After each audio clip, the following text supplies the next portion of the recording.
Oi, gente. Bom dia, boa tarde ou boa noite.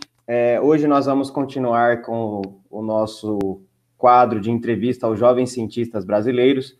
Hoje nós estamos aqui com o nosso querido amigo e colega Caio, que é mestre já, um doutorando na área de tecnologia nuclear. Ele é graduado em engenharia elétrica, mestre em ciências e técnicas nucleares pela Universidade Federal de Minas Gerais e doutorando em ciências e técnicas nucleares também pela UFMG.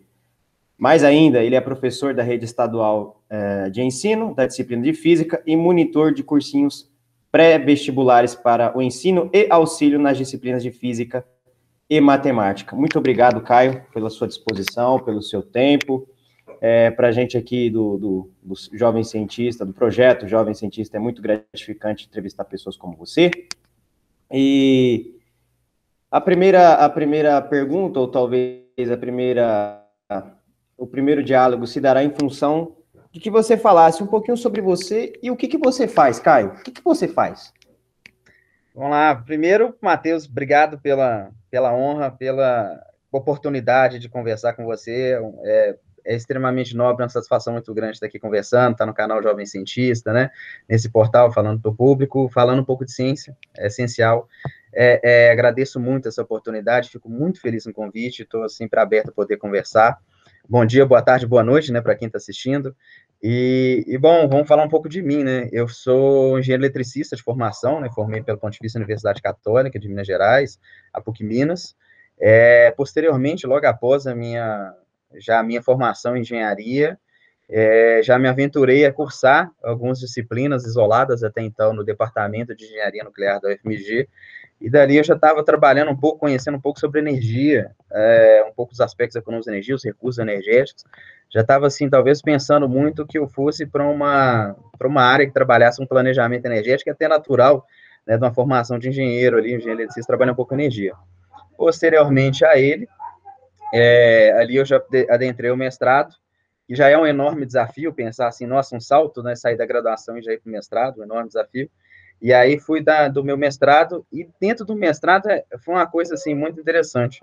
Eu conheci, né, eu conheci o meu orientador hoje, e aí meu orientador era todo voltado para a área biomédica. E eu falei, gente, quem diria que um dia eu fosse da área biomédica, uma pessoa totalmente exata, que sempre detestou a biologia. E aí fui para essa área biomédica, fui trabalhar no mestrado com a radioterapia, especificamente na radioterapia, as características que são dadas de pequenos campos, ou algumas pessoas chamam de campos pequenos, dentro de tratamentos radioterápicos para os pacientes oncológicos.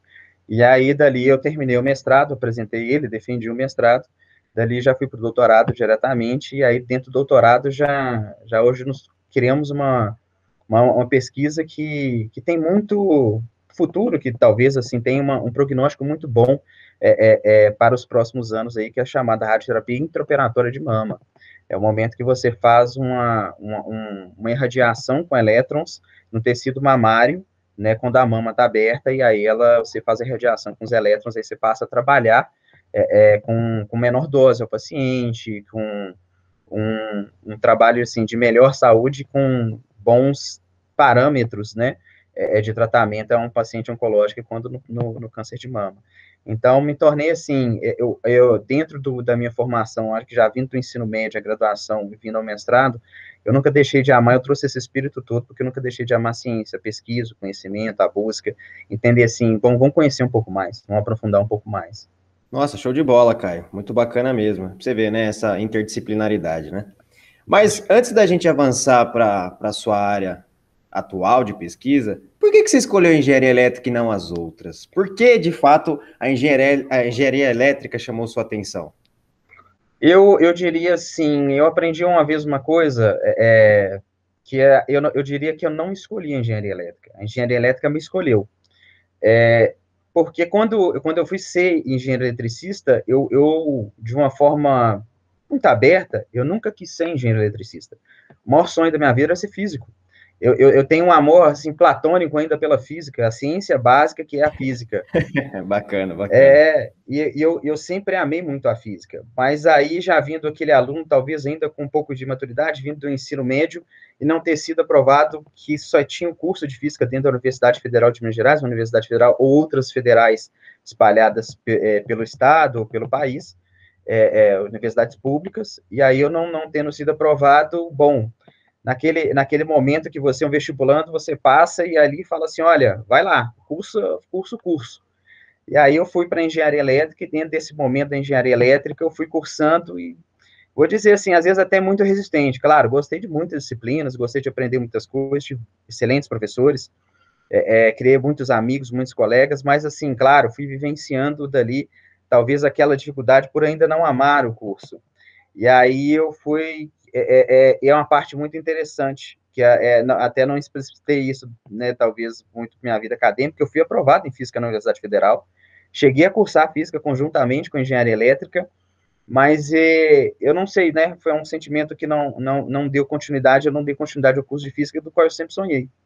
E aí, a partir dali, eu fui continuando, né, larguei o curso de Física, continuei em Engenharia Elétrica, formei, e quando eu me formei, eu fui ter hoje o carinho, o orgulho, eu fui gostar, assim, ter um sentimento, né, de paixão pelo curso que eu formei, por ser engenheiro, quando eu conheci o meu orientador. Meu orientador também é engenheiro eletricista, também especializado um pouco em máquinas elétricas, sempre uma área voltada para equipamentos elétricos, e aí ele foi para uma área biomédica, eu falei, caraca, eu não sei, talvez a vida uniu, e aí ele foi me ensinar a gostar, a ter paixão pela engenharia elétrica, eu fui ter orgulho de ser engenheiro eletricista, conjuntamente nesse aprendizado, eu falei, bom, então dali é um segmento que hoje eu estou fazendo, o aprender essa engenharia elétrica, que envolve a física, a matemática, e dali já entrar um pouco nessa área biomédica, que, claro, também cabe ao engenheiro eletricista trabalhar dentro de uma área possivelmente biomédica, a gente vai chegando lá. Sem dúvidas, sem dúvidas. Pô, legal, cara, legal mesmo.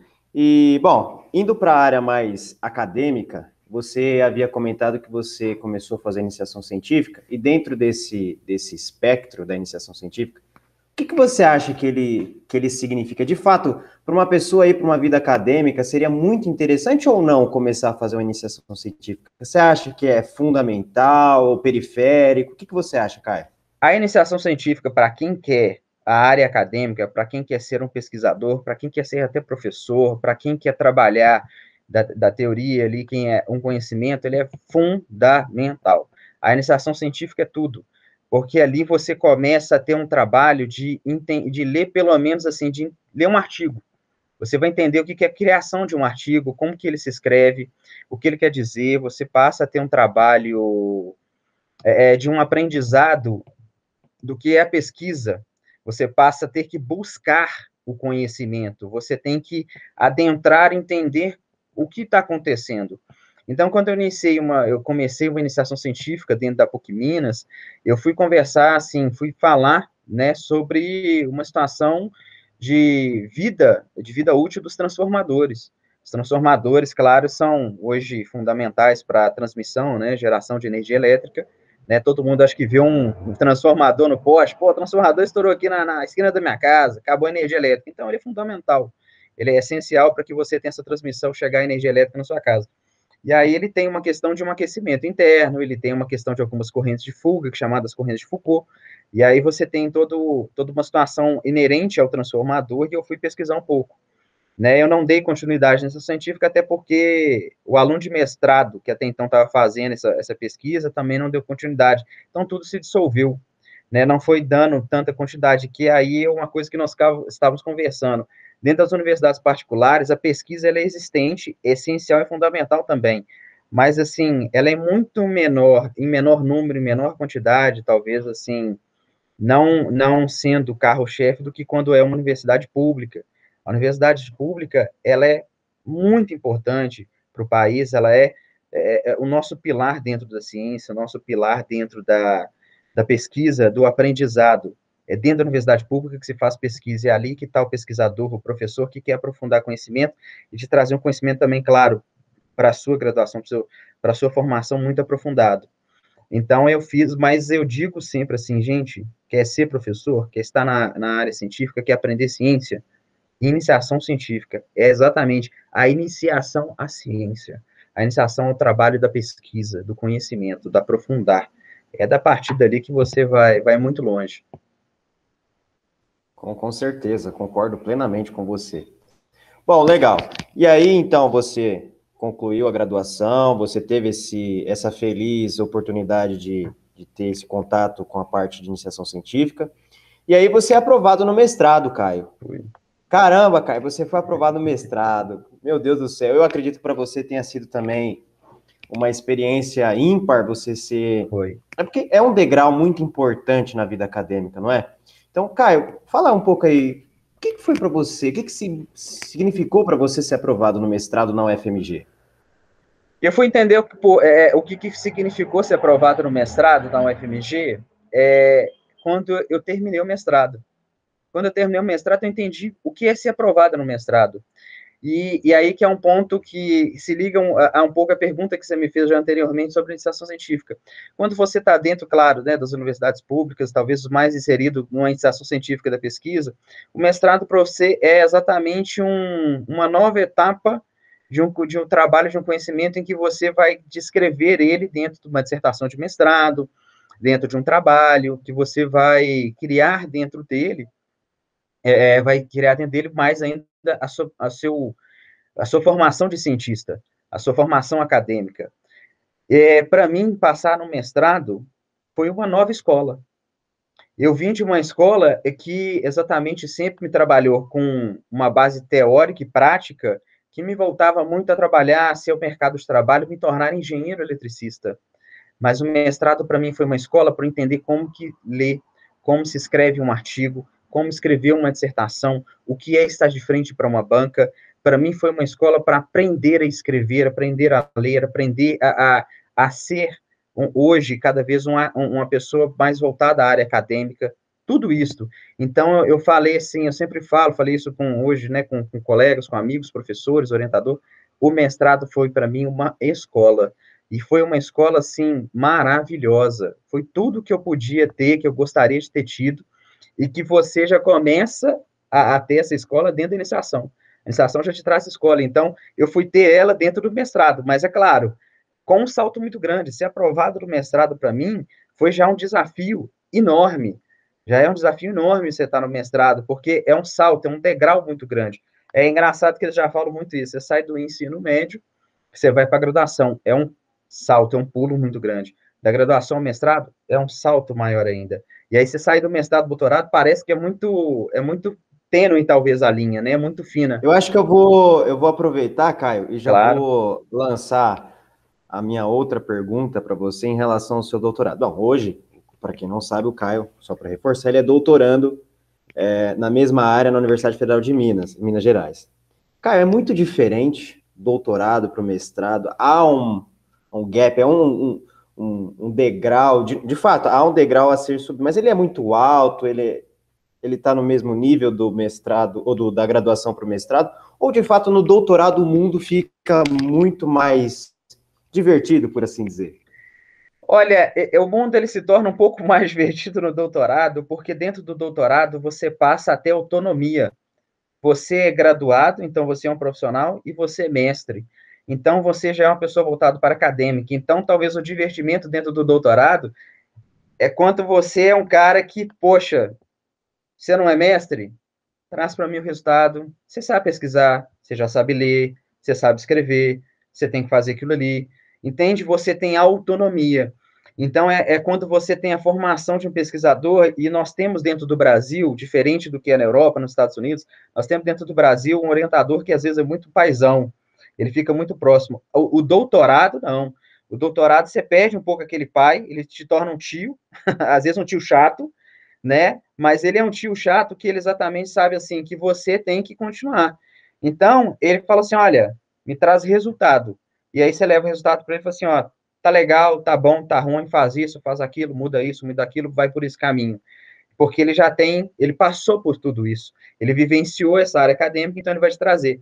E aí a pergunta, né, que você fez assim, e do mestrado doutorado, é um salto? É um salto, é um gap, sim. Existe uma diferença do mestrado e do doutorado, porque a partir do momento que você vai do ensino médio, você tem professores que te acompanham, fala com seu pai, olha, seu filho está assim.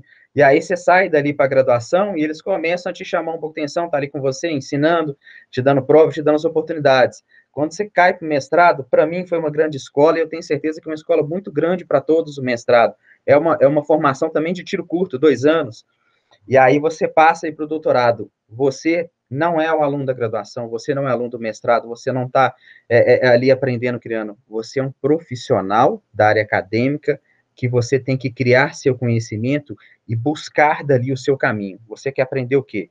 Dentro do meu doutorado, eu quero aprender a radioterapia intraoperatória de mama. Então, eu quero fazer, olha, dali, busque o seu conhecimento. O que, que você quer fazer? Para onde, que caminho você vai seguir?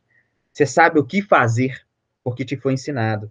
Então, é um salto muito grande. Você é, ali, a partir de um cara autônomo. Você se forma pesquisador, você se forma doutor. Então, a parte principal é ser difícil ser doutor? É, porque é difícil sempre assim, você sabe que você tem quem te ajude, mas você tem que caminhar, você tem que andar, você tem que buscar o seu próprio trabalho. E isso, assim, é fantástico, é aí que está o divertimento. É aí que está a grande diversão de ser doutor, de fazer o doutorado, de aprender o doutorado. Essa minha colocação de divertimento foi mais mesmo provocativa. Eu compartilho das suas ideias. Pode dizer assim, é aquele divertimento, né, que vai naquele brinquedo do parque, tem um brinquedo assim que vai subindo, subindo, subindo, subindo, e aí você fala assim, tá tranquilo, nossa, tá muito alto esse trem, né, aí você cai de uma vez, mas você pisa no chão. Então, essa queda é o processo do doutorado, você vai de uma vez, mas você pisa no chão, sabe, é a conquista, é ali que você chega na conquista, quando você vai subindo, subindo, subindo, subindo, você vai ter essa roupagem, assim, essa situação que você passa por ela, e dali você pisa no chão e fala, poxa, doutor. E, Caio, abrindo um parênteses aqui, eu queria que você falasse um pouquinho pra gente, porque assim, muitas pessoas pensam assim, eu vou fazer minha vida acadêmica, então eu vou fazer graduação, mestrado, doutorado. Mas não é bem assim, não é? Porque no mestrado e no doutorado, a gente sempre está trabalhando em prol da sociedade. Claro. A gente faz pesquisa, a gente desenvolve trabalhos que sejam úteis para a sociedade, que tenham uma relevância, um impacto social muito grande. E dentro desse espectro, só voltando um pouquinho no seu doutorado, quais seriam os principais impactos que sua pesquisa de doutorado elas causariam na sociedade hoje? Os principais impactos que você tem até que se fale assim, eu vou pegar só um gancho e vou explicar. E aí, uma vez eu conversando também com uma pessoa da área da pesquisa, direcionada até dentro de empresas da área médica, eu falei com ele assim, a universidade pública, ela trabalha para o público, com dinheiro público, com as pessoas que fazem tudo aquilo voltado de forma pública, muito aberta, muito tranquilo, tá tudo aqui. Então, vamos dizer assim, a palavra talvez seria tudo muito escancarado, mas é em prol da sociedade, em prol do próximo. Então, o que pode minha pesquisa ajudar? Ajudar um tratamento a pacientes oncológicos de forma com menor toxicidade de dose, você está tomando uma dose dentro do tecido mamário, então você reduz essa dose que ele toma, né, quando normalmente o tratamento feito por radioterapia de mama, de outros órgãos, são utilizados fótons X, os raios X produzidos dentro de um acelerador de partículas. E aí, quando você faz a radioterapia intraoperatória, você passa a trabalhar um tecido mamário interno com elétrons, onde você tem uma dose menor e você tem um trabalho maior. Então, é muito bom você poder criar formas de tratamento a pacientes que, claro, sofrem com uma doença muito chata, que é o câncer, e aí você trabalha dentro dessa situação do câncer um tratamento mais efetivo, melhor, com menores adversidades, né, vamos dizer assim, com menores problemas. Então, quando nós fazemos a pesquisa, é muito gostoso, e eu gostei muito disso dentro do mestrado também, eu acho que essa foi muito a escola, e esse muito é o nosso pensamento para o mundo. É você fazer uma pesquisa que você possa ajudar o outro. Eu acho que agora, assim, qual que é a parte ruim que nós temos no Brasil? É que muitas vezes a nossa pesquisa, e aí quando nós falamos a importância do cientista, da área acadêmica, do professor, do pesquisador, é um país que valorize tudo isso, que, olha, se a pesquisa foi feita, nós encontramos dados, então vamos trazer esses dados, vamos fazer essa melhora. Caio, posso te cortar rapidinho, claro. Só para já dar a minha última pergunta para você, que tem muito a ver com isso que você já estava explicando a priori. Cara, você como cientista é também professor. Posto isso, uma coisa está ligada à outra. Um professor, de fato, ele tem que ser um pouco cientista, e um cientista, ele tem que ser um pouco professor. Será que isso tem a ver também com o fato a sua pesquisa é belíssima, no caso? Será que o fato também de você ser professor, você também já não está ajudando a sociedade, uma vez que você está divulgando todo esse campo de conhecimento que é novo? Então, quer dizer, será que de fato uma coisa está ligada à outra? Eu diria que as duas elas sempre andarão de mão dadas.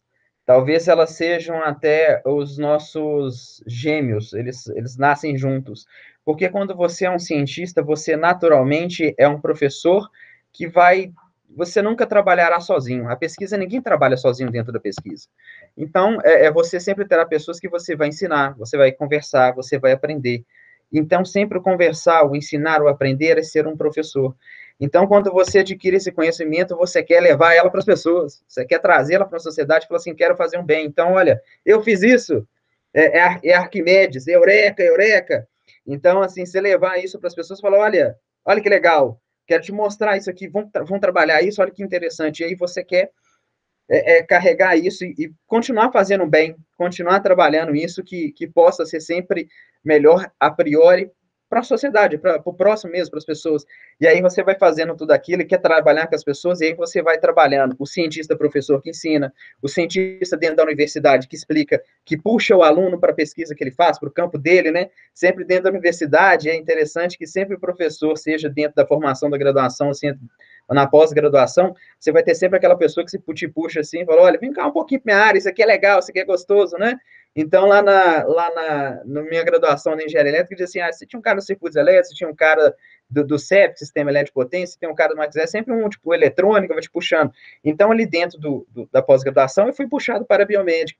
E aí você quer exatamente ensinar mais pessoas, você quer aprender com as pessoas, você quer que elas te ensinem, você quer também ensinar, e aí você se torna esse professor que ele dentro, seja do ensino médio, da graduação, da pós-graduação, ele é aquele cientista que divulga, que é o professor que ensina. Então, é importante o seguinte, ontem foi o dia do pesquisador, né, podemos dizer, hoje é dia 9 aqui do 7, ontem foi 8 do 7, foi o dia do pesquisador da pesquisa científica no Brasil. Então, assim, ele precisa ser valorizado todo dia, não é só no dia dele. O professor não tem que ser visto só no dia 15 de outubro, é todo dia.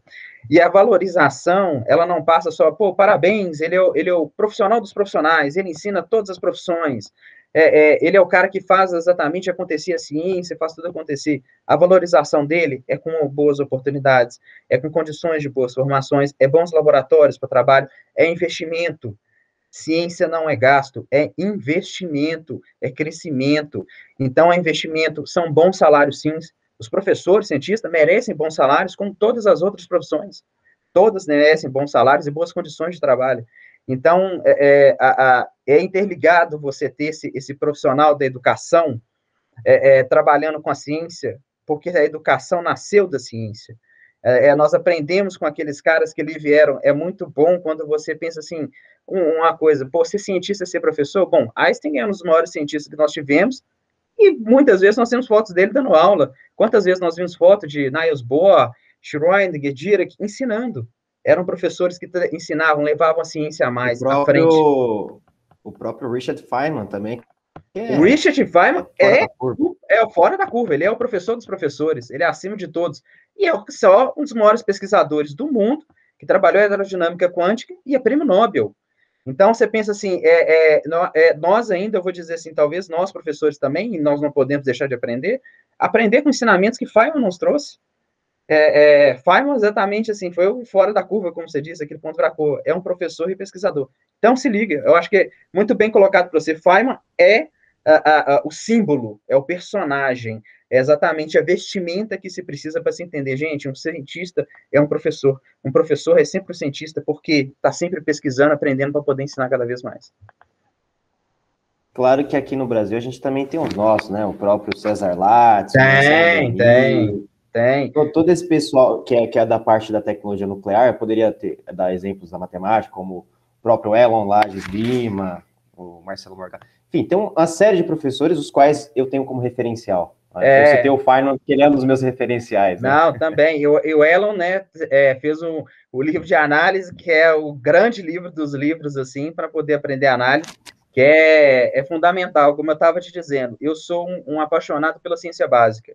Então, sou apaixonado pela física, eu sou apaixonado hoje muito pela matemática, estou gostando de aprender um pouco mais de biologia, quando imaginar que no ensino médio eu odiava essa matéria, detestava, e hoje eu estou gostando muito de aprender biologia e entender a importância dentro hoje da pandemia, do que nós vivemos, da importância da geografia, da história, aprender exatamente a química, a física, a biologia, tudo isso está interligado. Português, eu tenho que escrever bem para as pessoas poderem me ler, entender, é muito legal. Aprender, tem que aprender língua estrangeira, ensino médio, tem o inglês, tudo o inglês.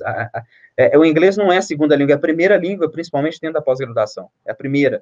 Então, hoje você vê uma interdisciplinaridade, né, que você tem com todas as áreas, com todos os conhecimentos. Então, é o que eu falei com você, eu te admiro muito por você já ser matemático, por você estar dentro da matemática, está aprendendo, está aprofundando dentro. Tenha certeza, é uma ciência que eu quero sempre voltar e ficar ali aprendendo o tempo todo. Sempre estar ali aberto a cada vez mais aprofundar e aprender dentro da matemática. Me sinto muito honrado pelas suas palavras. Caio, eu queria mais uma vez agradecer a sua participação, a sua disposição. Certamente foi uma entrevista muito produtiva, muito agregadora, não é? A gente está falando para os jovens cientistas brasileiros, que no caso é o nosso público. A gente está falando de um engenheiro eletricista que foi parar num doutorado onde ele está trabalhando com biologia, que loucura. Eu, no caso, matemático, também trabalho, uma vez ou outra, com biologia. Então, quer dizer, as coisas, elas não são dispersas, né? Nunca. O conjunto universo da ciência tem todos os elementos dentro dele lá, que você tem física, matemática, biologia, química, história, geografia, filosofia. E o mais importante, vejo eu, acredito que o Caio também, português. Não tem jeito, tem como correr. Então, que bom que eu espero também, eu que te agradeço, né? Te agradeço o convite, agradeço a honra de poder participar, de poder falar. Nunca me imaginei, né? Eu não estar aqui fazendo uma entrevista, sendo convidado para entrevista. E espero que esses jovens cientistas gostem muito da ciência e entendam, assim, que é sempre um trabalho, um aprendizado contínuo e que, apesar dos pesares de tudo que talvez a ciência passe, os professores passem, que eles possam continuar gostando e confiar. Essa confiança, esse trabalho em prol de uma sociedade melhor, de um conhecimento maior, em prol do próximo, e de um crescimento acadêmico possa continuar. Desanimem não, acreditem, a ciência é fundamental. Se hoje quem está vencendo a pandemia, se hoje quem luta contra esse vírus é principalmente nós cientistas, é a ciência que não está fazendo essa sobrevida frente, por exemplo, a essa pandemia que nós estamos vivenciando. Então, acreditem, confiem, continuem, gostem, aprendam, tenham curiosidade, não se aquietem, gostem do livro, de ler, de aprender. É difícil, é chato, tem assunto que você não vai gostar, não tem problema. Vai ter um dia que talvez você volte ali, até ache ele gostoso antes, que você achava ele muito chato, igual eu achava a biologia chata, e voltei e falei, não é tão chato assim, até que era legal. Então, que eles possam continuar esse processo aí, né? Nós estamos chegando, que cheguem mais pessoas. Vamos continuar puxando essa corda para chegar mais pessoas para a ciência. Claro, sem dúvida. Caio, muito obrigado. Forte abraço. Muito obrigado. Um abraço, Matheus. Obrigado, turma. Forte abraço aí. Continue acreditando na ciência, na pesquisa e nos profissionais da educação. Valeu.